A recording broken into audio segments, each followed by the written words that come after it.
to interrupt you because we're going to come back. But you opened it up a little earlier, so now I'm going to ask.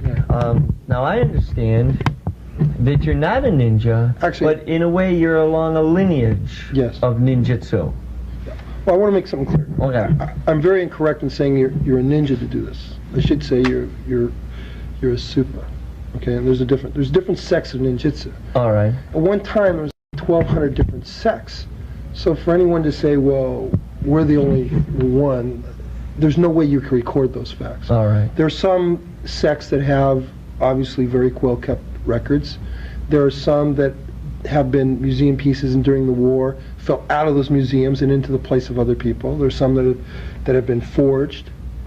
There's some that are the names of just a family, of a business, that they passed over from generation to generation, and people say, oh, this guy's name, and this guy's name, and this guy's name, and that was for this.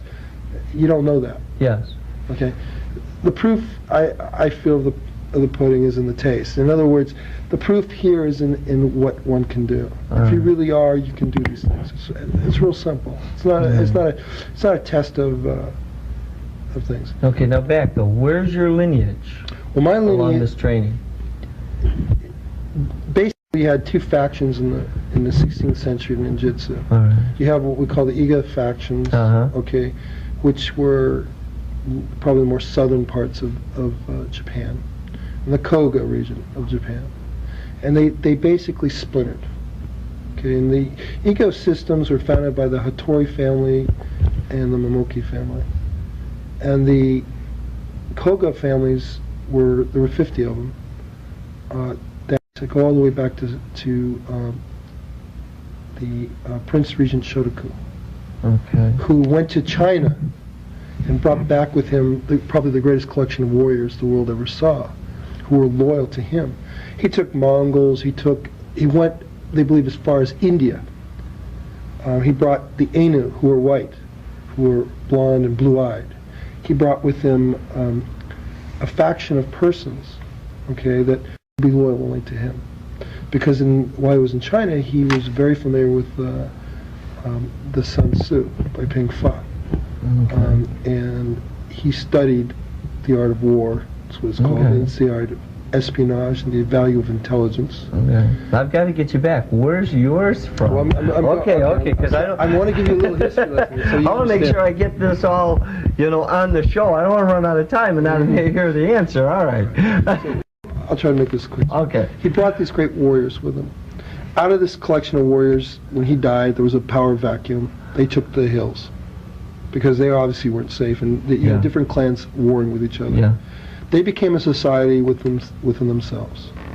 This society, the secret society, is the founders of what ninjutsu, or the outgrowth of what ninjutsu became. Because ninjutsu really is a term that was coined in about the 15th century. Right? Some people say the 16th. However, this is debatable by historians.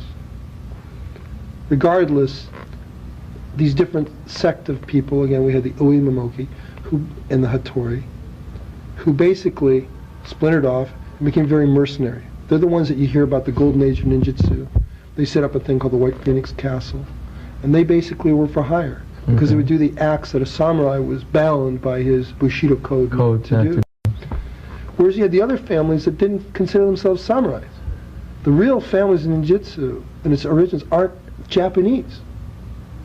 That's why it's such an empirical art. That's why it's so eclectic.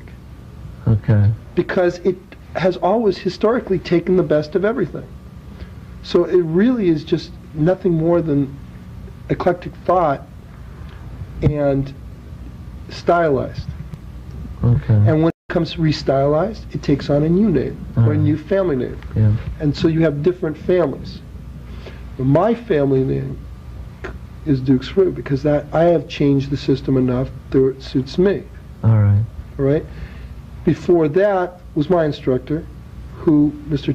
Tanaka, who also stylized it, and he had his own family name. He, however, is an outgrowth of the Yagyu school, which is still in existence in Japan today. And you can still find it. It's a school of swordsmanship.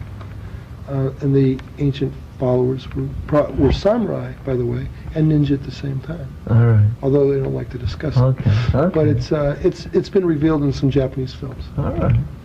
And we can go beyond that to a thing Yeah. called all the way back to what we call some of the oldest living school of ninjutsu, which is the Mount Kurama Hachi school.